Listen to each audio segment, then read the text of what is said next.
Bonjour à tous, nous allons maintenant parler de la mise à page. Désormais avec JavaFX, les mises à page, layout en anglais, nous permet d'ajouter les contrôles qui sont des composants d'interface utilisateur à un container sans devoir écrire les codes nécessaires à la gestion du positionnement ainsi que les comportements des redimensionnements de ces contrôles. Maintenant la mise en page gérera tout ça pour nous, ce qui est plutôt cool. JavaFX a donc 8 mises en page. Vous n'avez pas besoin de mémoriser ceci, mais les 8 mises en page sont appelées gridpan, anchorepan, stackpan, hashbox, vbox, flowpan, tilpan et aussi les borderpan. Maintenant, avant de commencer à faire les mises en page, je vais juste discuter de ce qu'est la taille préférée. Donc prefer size en anglais pour les contrôles JavaFX. Parce que la taille préférée est un concept important. Ainsi, chaque contrôle calcule sa taille en fonction de son contenu. Je veux dire, c'est la largeur et la hauteur du contrôle lorsqu'il est affiché. Par exemple, JavaFX a un contrôle des boutons.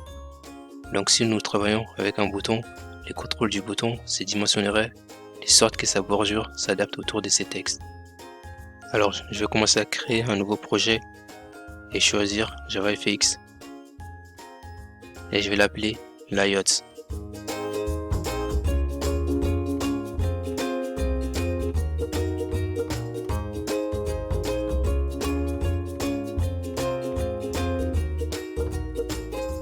Nous avons nos fichiers. Vous pouvez voir la ligne 14.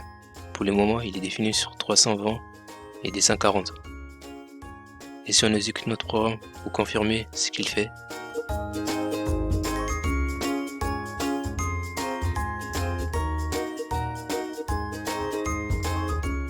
on a une petite fenêtre et un bouton à l'intérieur. Et pour l'instant, on n'a pas besoin de ces boutons. On peut les supprimer.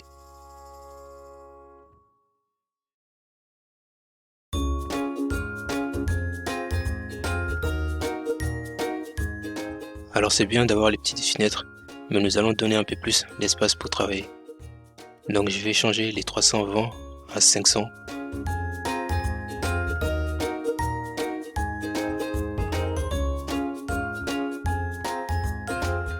Vous pouvez voir, la fenêtre s'étend plus large parce que nous les avons dit d'augmenter la largeur des 320 à 500.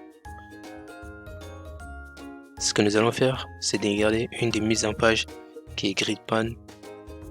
Les containers gridpan nous permettent de disposer les composants enfants dans une grille flexible, arrangement à ligne et colonne, un peu à la manière d'une table HTML. Alors je vais descendre ici à l'intérieur des gridpan et je vais créer 5 boutons.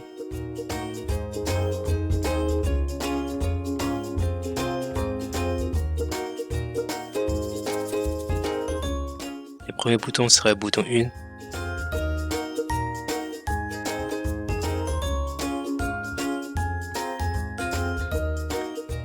Je le copie, puis le coller 4 fois.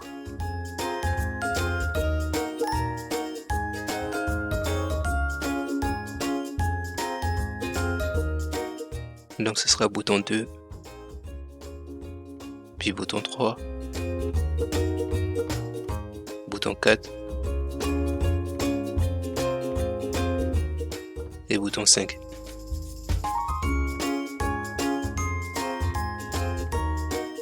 Donc si je lance l'application,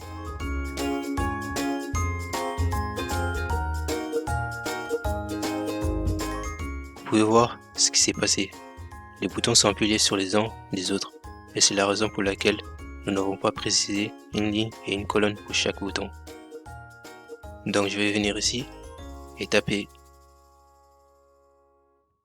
gridpan.roundIndex égale 0.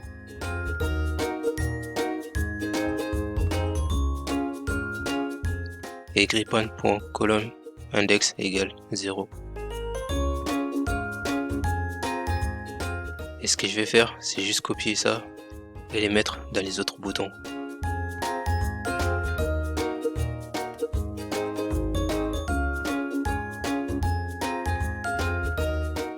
Donc la deuxième va avoir une colonne et la troisième va avoir une ligne. La quatrième, on va avoir une ligne et une colonne. Et la cinquième, on va avoir 2 lignes. Et on relance les programmes.